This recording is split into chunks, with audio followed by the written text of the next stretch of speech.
महाराज धर्माचं रक्षण होईल, स्वस्वरूपाचं त्या ठिकाणी प्राकट्य होईल. मग हे सहजासहजी प्राप्त होईल का हो? हे काही गल्ली बोळात मिळेल का? नाही. सद्गुरु वाचवणे सापडे ना सोय, अंधरावे ते पाय कधी मधी. आधी आधी का मला वाटलं कधी मध्ये. सध्या लोक गुरुच्या पाय कधी मध्ये धरतात म्हणून मला वाटलं कधी मध्ये. आज गुरु केला, दुसऱ्या दिवशी की सोडला तो बरोबर नाही, दुसरा पकडणार नाही रे बाबा. पकडा पकडी करू नको, एकच पकड, पण असा पकड कसा पकड अत्यंत दुःखाची निवृत्ती आणि परमानंदाची प्राप्ती करून देईल. आणि हेच अत्यंत दुःखाची निवृत्ती आणि परमानंदाची प्राप्ती करून देणारं ब्रह्मतत्व क्षत्रिय ब्रह्मनिष्ठांनी दयाघन श्री गुरूंच्या माध्यमातून मिळेल. आणि असेच क्षत्रिय ब्रह्मनिष्ठ दयाघन असणारे श्री गुरु तुमच्या जवळ आजही जे सद्गुरु भगवान बाबांच्या रूपाने आणि त्यांच्या माध्यमातून ते तत्व समजून, आणि तुम्ही समजून घेतलं ते तत्व अनादि ब्रह्मतत्व नारायणाने बीज कल्पांतीचं तत्व निर्गुण निराकार स्वरूपाने ब्रह्मदेवाला दिलं. नारायणाने त्या ब्रह्मदेवाला दिलं, ब्रह्माने ते दत्तांपरत दत्ता अत्रि ऋषींना ते प्रबोधित केलं. तेच तत्व महाराज त्या ठिकाणी दत्तात्रय प्रभूंना दिलं. ते दत्तात्रय प्रभूंनी नारायण महाराज जालवण करण्याला दिलं. नारायण महाराजांनी तेच तत्व बलभीम महाराजांना दिलं. बलभीम महाराजांनी त्या ठिकाणी लक्ष्मण महाराजांना दिलं. लक्ष्मण महाराजांनी त्या ठिकाणी महाराज सख्यानंद बाबांना दिलं. सख्यानंद बाबांनी शांतामाईंना दिलं. शांतामाईंनी त्या ठिकाणी महाराज बंडोबाबांना दिलं. बंडोबाबांनी ते केरोबाबांना दिलं. केरोबाबांनी महाराज ते तत्वज्ञान त्या ठिकाणी संत श्रीपाद बाबांना दिलं. संत श्रीपाद बाबांनी महाराज संत रामदास बाबांना दिलं. आणि संत श्रीपाद बाबांच्या माध्यमातून महाराज सद्गुरू भगवान बाबांपर्यंत ते आलं. आणि तेच तत्वज्ञान तुमच्यापर्यंत त्या ठिकाणी हृदयामध्ये प्रकाशित झालं. हे जे तुम्हाला हे जे श्री गुरु सद्गुरू भगवान बाबा तुम्हाला जे देतात महाराज, हे काही त्यांच्या खिशातनं नाही. हे काही त्यांनी महाराज कुठून बगलतून काढलं तुम्हाला दिलं नाही. हे महाराज परंपरेने आलेले. तुम्हाला परंपरा आहे महाराज. तुम्ही जे श्री गुरु तुम्ही केलायत ना, तो तुम्हाला परंपरा आहे. हे कोणीही उचल बांगडीन तुम्हाला दिलं तसं नाही. परंपरेने हे तुम्हाला ब्रह्मज्ञान आलेलं आहे. आणि यालाच बीज कल्पांतीचे, यालाच बीजात्मक नाम म्हणतात महाराज. जे तुमच्या कर्ण रवींद्र त्या ठिकाणी सद्गुरूंच्या माध्यमातून पेरलं जातं. तुम्ही अनुग्रहित झालात, खूप आनंदाची गोष्ट आहे. जे नसतील झाली त्यांनी शंका संशय दूर करा आणि बाबांकडून समजून घ्या. आणि तुमच्या जीवनामध्ये तो गुह्य नामाचा अनुग्रह त्या ठिकाणी प्राप्त करून घ्या. तुम्ही म्हणा महाराज अहो तर संतांनी तर मोकळं केलं आणि तुम्ही म्हणता गुह्य नाम का? गुह्य का असा प्रकार का सांगायचा नाही? महाराज एक लक्षात ठेवा, कोळसा गल्लीत कुठेही विकला जातो की नाही? पण रत्न जे असताना ते रत्न गल्लीत विकला जातं का महाराज? कारण त्या रत्नाचं महत्व कळलं पाहिजे.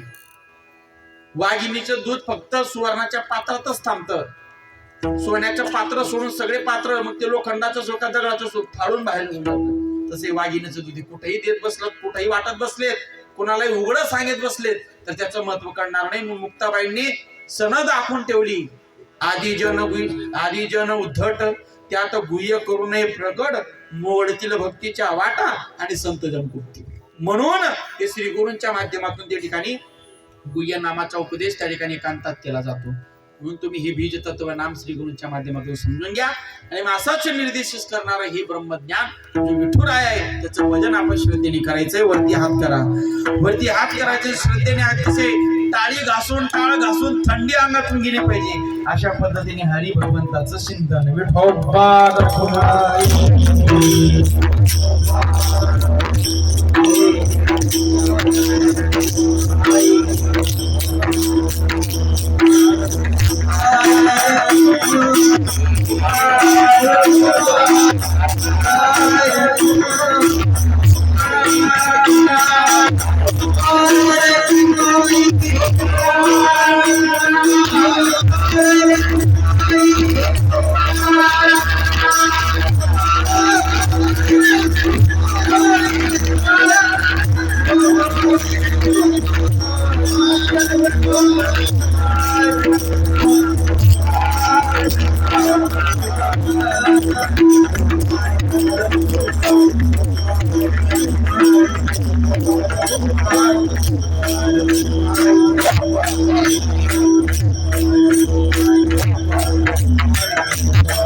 नामाचा त्या ठिकाणी वाढ करायची आणि या नामाबद्दल या धर्माबद्दल अंतःकरणामध्ये श्रद्धा ठेवायची. महाराज अंतःकरणामध्ये श्रद्धा ठेवली अनेक शूरवीर योद्ध्यांनी, अनेक महाराज साधू संतांनी. आणि ही श्रद्धा खूप महत्वाची बरं महाराज. नुसतं धर्माबद्दल नुसतं बोलून चालणार नाही, जय भवानी जय शिवाजी म्हणून चालणार नाही महाराज. त्या ठिकाणी जय श्रीराम सुद्धा म्हणून चालणार नाही. तर महाराज त्या ठिकाणी त्या धर्माबद्दल आणि त्या धर्मांच्या सगळ्या गोष्टींबद्दल मनामध्ये श्रद्धा असली पाहिजे. देह जाओ अथवा राहो पांडुरंगी, देहाची पर्वा न करता दृढ भाव असला पाहिजे, श्रद्धा असली पाहिजे. नाही तर धर्माच्या गप्पा मारणारे जागोजागी आणि गल्लोगल्ली पाहायला मिळतील, पण त्याच्यावर आचरण करणारे खूप कमी लोक मिळतील. अरे धर्मासाठी स्वतःची आहुती करणारी लोक या इतिहासात झालेली महाराज. छत्रपती शिवाजी महाराजांनी हा धर्म स्थापित केला, हिंदवी स्वराज्याची स्थापना केली. माझ्या छत्रपतींना मारण्यासाठी औरंगजेबाने खूप मोठ्या पद्धतीने प्रयत्न केला, पण महाराज औरंगजेब त्या ठिकाणी छत्रपतींना नष्ट करू शकले नाही. छत्रपती शिवराजांनी महाराज कमी वयामध्ये येलोकीची यात्रा संपवली आणि संपवल्यानंतर आता औरंगजेबाला वाटू लागले की आपण हा भारत हिंदुस्थान सहज जिंकू, पण त्याला माहित नव्हतं अरे वाघ जरी गेला असेल तर वाघाचा बछडा छत्रपती शंभूराजे अजून जिवंत आहे. अनेक प्रयत्न केले महाराज. शंभूराजांनी कास धरून ठेवली महाराज. धर्म त्यांच्या हातात जाऊ दिला नाही, भगवा नष्ट होऊ दिला नाही. पण म्हणतात ना, ज्यावेळेस आपलीच आपल्या फितूर होतात त्यावेळेस वाघ जरी असला तरी पिंजऱ्यात अडकला जातो. माझे शंभूराजे पकडले जाणार होते, परंतु आपलेच पितृ झाले आणि आपलेच पितृ झाल्यानंतर शंभूराजे महाराज औरंगजेबाच्या तेदीत गेले, ताब्यात गेले. औरंगजेबाने महाराज त्या ठिकाणी पकडून त्या ठिकाणी आणलेलं आहे आणि आणल्यानंतर त्या ठिकाणी शंभूराजेंना सांगायला सुरुवात केली. औरंगजेब म्हणतो, हे शंभू, तू आमचा धर्म स्वीकार, तुला सोडून देऊ. तू आमचा धर्म स्वीकार, तुला अनेक चीज जहागीरदारी आम्ही देऊ. तेवढे शंभूराजे म्हणतात, अरे या धर्मासाठी रक्त सांडणारे अनेक मावळे होऊन गेलेत. या धर्मासाठी स्वतःच्या देहाची पर्वा न करता रक्त सांडले आणि हिंदू धर्म आणि स्वराज्य वाचवलंय. आणि आज मी स्वतःच्या देहाची पर्वा म्हणून मी आज माझा धर्म बदलून टाकू? अरे तुम्ही मारून टाका, कापून टाका, पण धर्म सोडणार नाही. मराठ्यांची जात आणि हिंदूची जात म्हणजे साधी सुधी नाही. अरे आबाळाला भीत, अंधाराला भीत नाही, आबाळाची साथ आहे. अंधाराला भीत नाही, आबाळाची साथ आहे. मोडेल पण वाकणार नाही. ही मराठ्याची आणि हिंदूची जात आहे. आम्ही मोडून जाणार पण वाकणार नाही. महाराज असं वाघाची डरकळी ज्यावेळेस फोडली जाते त्यावेळेस महाराज औरंगजेब म्हणतो, अरे बाबा ते बोलताय बोले संभा, धर्म बदलता नहीं, ले जाओ बोले से, इसकी जरा जबान काट डालो, आके फोड़ डालो, सिर गरम कर डालो, ले जाओ. महाराज तुम्ही आम्ही राहिलो असतो तर त्या ठिकाणी कधीच सगळ्या गोष्टी बदलून मोकळे झालो असतो. पण शंभूराजेने धर्म बदलण्यास नकार दिला. महाराज त्या ठिकाणी नांगी तलवार काढली, शंभूराजेची कलम त्या ठिकाणी जीभ कापून टाकली. थळथळ त्या ठिकाणी नाचायला लागली. त्या जीभेला सुद्धा वाटत नव्हते शंभूराजे पासून दूर जावं. महाराज शरीराचे लगदेच्या लगदे मांसाचे तुकडे काढले, कुत्र्यांना खाऊ घातले. त्या जखमांवर मिठीचं पाणी लावलं, पण माझ्या शंभूराजे तरी सुद्धा वाकला नाही. महाराज शेंदूर फासल्यागत हनुमानासारखे शरीर झालं पण वाकला नाही. महाराज होते म्हणून त्या ठिकाणी तपती सलई आणली आणि महाराज त्या ठिकाणी डोळ्यात घातले, डोळे फोडून टाकले. वेदनांचा कल्लोळ झाला पण माझ्या शंभूराजा वाकला नाही. शेवटी गुढी पाडव्याच्या आदल्या दिवशी नंगी तलवार काढली. आता महाराष्ट्रात गुढी उभारणार होती. आदल्या दिवशी महाराज कलम केलं सिर आणि शंभूराजेच्या भाल्यात सिर घालून त्या ठिकाणी महाराष्ट्रामध्ये गुढी उभारली. औरंगजेबाने लई करून मारलं पण माझ्या शंभूराजाने धर्म बदलला नाही. शेवटी तो औरंगजेब सुद्धा म्हणून गेला, अरे सचमुच शेर शिवा का छावा था, इसका सिर कलम कर, इसकी जबान काट डाली पण बोलना बंद किया नहीं, इसकी आंख फूट डाली पण आंख नम किया नहीं, इसके घुटने काट डाले पण झुकाए नहीं, इसका सिर कलम कर डाला पण झुका नहीं. हमारे सामने सचमुच शेर शिवा का छावा था. म्हणून म्हणतात ना, देश धर्म पर मिटने वाला शेर शिवा का छावा था. अरे देश धर्म पर मिटने वाला शेर शिवा का छावा था. महापराक्रमी महाप्रतापी एक ही मेरा शंभू राजा था, एक ही मेरा शंभू राजा था. छत्रपती संभाजी महाराज की. महाराज त्या ठिकाणी धर्माबद्दलची निष्ठा धर्माबद्दलची आस्था मनामध्ये ठेवा आणि महाराज त्या ठिकाणी धर्माचं रक्षण करायला शिका. अशाच पद्धतीने धर्माचं रक्षण या ठिकाणी केलेलं. तीक्ष्ण उत्तरी हाती घेऊन बाण फिरे, हातामध्ये बाण घेऊन त्या ठिकाणी महाराज म्हणजे सियावर रामचंद्र प्रभू अधर्माच्या विरोधात लढत राहिले, अधर्माचा नष्टता केली, नायनाट केली. माझ्या रामचंद्र प्रभूंनी त्या ठिकाणी महाराज रावणाचा नायनाट केला, अधर्माचं त्या ठिकाणी नष्टता केली आणि धर्माची स्थापना केली. तोपर्यंत वनवास 14 वर्ष भोगला, पण नंतरही माझे रामचंद्र प्रभूंना वनवास त्या ठिकाणी भोगावा लागला.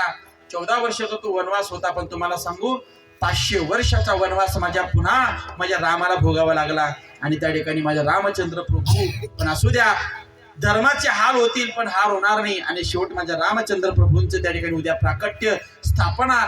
आणि ज्या रामचंद्र प्रभूंच्या मंदिरासाठी अनेक कारसेवकांनी हिंदूंनी त्या ठिकाणी रक्त सांडलं महाराज, देहाची पर्वा केली नाही, धर्माचं रक्षण झालं पाहिजे म्हणून महाराज त्या ठिकाणी 92 साली कारसेवा करण्यासाठी अनेक गेले, आपल्या गावातूनही गेले असतील महाराज. आणि त्या गेल्यानंतर त्या ठिकाणी महाराज मुलायम सिंगने त्या ठिकाणी महाराज ऑर्डर दिली की यांच्या हृदयात गोळ्या घाला. अनेकांनी छातीवर गोळ्या घेतल्या, पण महाराज त्या ठिकाणी बाबरीवर चढून महाराज बाबरीचा घुमट मोडला. आणि बाबरीवर चढणारे जास्तीत जास्त महाराष्ट्रातलेच महाराज कारसेवक आणि हिंदू होते.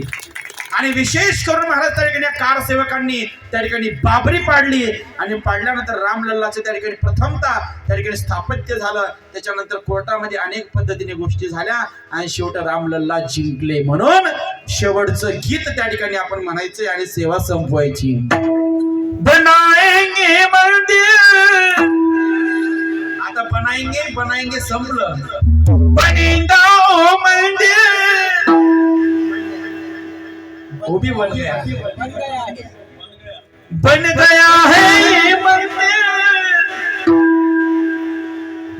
गए हैं राम प्रभू. त्या बसतील महाराज. आणि याच्यामध्ये सळसळ रक्त झालं पाहिजे आणि याच्यामध्ये महाराज मन मोकळं झालं पाहिजे. आणि सगळ्यांनी म्हणजे रामचंद्र प्रभू आणि एखादा बेवड्या नवरदेवाला घोड्यावर बसून तरी त्या ठिकाणी तुम्ही टांगा पलटी होता. त्या बेवड्या नवरदेवाच्या वराती जर एवढं नाचतात तर माझा विश्वाचा परमात्मा रामचंद्र प्रभू प्रकट होत आहेत, तर मग त्याचा आनंद कसा असला पाहिजे. बन गया ये मंदिर, कसम तुम्हारी राम प्राण से,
मेरे दिल में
एक सूचना महत्वाची महाराज, एक मिनिट भाऊ.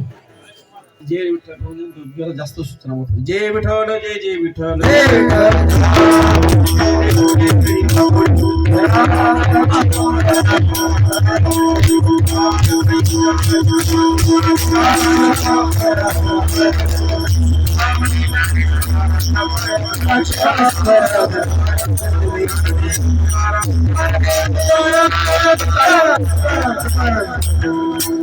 कृपया खाली बसून घ्या 2 मिनिटं आणि सगळ्यांनी सूचनेकडे लक्ष द्या. या ठिकाणी आपण सर्वजण सद्गुरू भगवान बाबांच्या सहवासामध्ये अनेक वर्षापासून कार्यरत आहात. बाबांच्या मार्गदर्शनासाठी खाली तुम्ही आपलं परमार्थाचं मार्गक्रमण करीत आहात. अनेक गोष्टींच्या माध्यमातून बाबा तुमच्या माध्यमातून सत्संग ज्ञान परमार्थ घडवून आणतात. सप्ताह असेल, कीर्तन असेल, वैष्णव मेळावा असेल, चिंतन शिबिर असेल, अशा अनेक गोष्टींच्या माध्यमातून हा परमार्थ घडवून आणण्याचं काम त्या ठिकाणी बाबा करतात. पुन्हा बाबांनी या ठिकाणी एक नवीन संकल्प मनामध्ये घेतला आणि अजून आपली साधना बळकट करण्यासाठी या ठिकाणी एक नवीन उपक्रम सुरू केला. तो म्हणजे असा, ज्या श्यामसुंदराचं, ज्या कन्हैयाचं तुम्ही आम्ही त्या ठिकाणी वर्णन करतो, ऐकतो, त्या श्यामसुंदराची जी लीलाभूमी, जन्मभूमी, कर्मभूमी, त्या भूमीत जाऊन जर त्या मला इथे आपण काल्याचं कीर्तन श्रवण करतो, म्हणजे श्यामसुंदर कन्हैयाचं त्या ठिकाणी गवळणी ऐकतो, काल्याचं कीर्तन ऐकतो, तर किती मन प्रसन्न होतं. मग प्रत्यक्ष त्या गोपिकांच्या बरोबर भगवंताने श्रीधाम वृंदावनमध्ये लीला केली, त्या वृंदावनमध्ये जाऊन जर त्या कन्हैयाच्या लीला ऐकल्या आणि तिथे ती भक्ती, ती साधना केली, तर अजून किती आनंद होईल की नाही. की एक स्थानाचं महत्व असतं महाराज, ठिकाणाचं महत्व असतं. जरी तुम्ही जीवनमुक्त झालात महाराज, एक लक्षात ठेवा, जीवनमुक्त जरी ज्ञानी झाले भक्त, तरी देव तीर्थ भजन न संगीत. जीवनमुक्त जरी झालात तरी भजन तीर्थयात्रा कधी ते सोडत नाही महाराज. माझ्या ज्ञानोबांनी हा भक्तीचा प्रचार प्रसार करण्यासाठी तीर्थयात्रा करण्यासाठी ठरवलं आणि नामदेवांना सोबत घेऊन जायचं ठरवलं. नामदेव म्हणतात माझा देव माझ्या जवळ मला काय द्यायची गरज आहे. पण देवाने सांगितलं नाही, तुला धर्माचा प्रचार करायचा असेल तर तुला माऊली बरोबर जावं लागेल. आणि गेले तर त्या ठिकाणी घुमानपर्यंत त्या ठिकाणी नामदेवांनी हा धर्माचा आणि वारकरी संप्रदायाचा प्रचार प्रसार केला. म्हणून बाबांनी यावर्षी एक नवीन संकल्पना पुढे आणली की आपण तीर्थयात्रांचा त्या ठिकाणी लाभ आपल्या साधकांना मिळवून दिला पाहिजे. म्हणून बाबांनी त्या ठिकाणी माझ्याजवळ इच्छा व्यक्त केली की माऊली, कारण मागच्या वर्षी श्रीधाम वृंदावन मध्ये आम्ही यात्रा आयोजित केली होती आणि त्या ठिकाणी साक्षीची भागवत कथा आयोजित केली होती. ते सगळं नियोजन मीच केलेलं होतं. बाबांनी ते पाहिलं आणि त्यांना आवडलं की माऊली छान यात्रेचं नियोजन करतात. बाबांनी मला त्या ठिकाणी विषय मांडला, म्हणजे माऊली मला तर याच्यातलं काही एवढं कळत नाही, परंतु माझी जी लेकरं आहेत, माझी साधक आहेत, यांना सुद्धा अशी तीर्थयात्रा घडली पाहिजे. इतर टूरवाल्यांच्या बरोबर गेले तर तिथे तो सत्संग नसतो महाराज. ते तुम्हाला फक्त फिरून आणतात, बघतात, त्याला अर्थ नाही. पण ज्यावेळेस आपण आपल्या श्रीगुरूंच्या बरोबर यात्रेला जातो तिथं सत्संगाचा आनंदच वेगळा असतो. आणि बाबांना मी पटवून दिलं, म्हटलं बाबा हे जरी ब्रह्मज्ञान जरी आपल्याला कळलंय, पण हे ब्रह्मज्ञानाचा उपयोग अधिकप्रमाणे साधकाच्या जीवनामध्ये कधी होईल. जिथे जिथे भगवंतांनी लीला केल्यात तिथे तिथे जाऊन तुम्ही हा सत्संग केला तर अजून त्याला एक वेगळा आनंद होईल. बाबांना त्या ठिकाणी मी पटवून दिला विषय. साधकांनी सांगितलं की बाबा आपण तीर्थयात्रेला गेलं पाहिजे. आणि साधकांनी म्हटलं तुमच्या सहवासात आम्ही जातो, इतर लोकांच्या बरोबर आम्हाला तुमच्या बरोबर यायचंय. मग बाबा म्हणले याच्यातलं मला काही एवढं समजत नाही. आणि बाबा म्हणले तूच माझा मुलगा आहे, तूच माझं बाळ आहे, तूच माझं लेकरू आहे आणि तुलाच हे सगळं करावं लागेल म्हणले माऊली. कारण मी आतापर्यंत 2 वर्षामध्ये खूप साऱ्या म्हणजे 15-16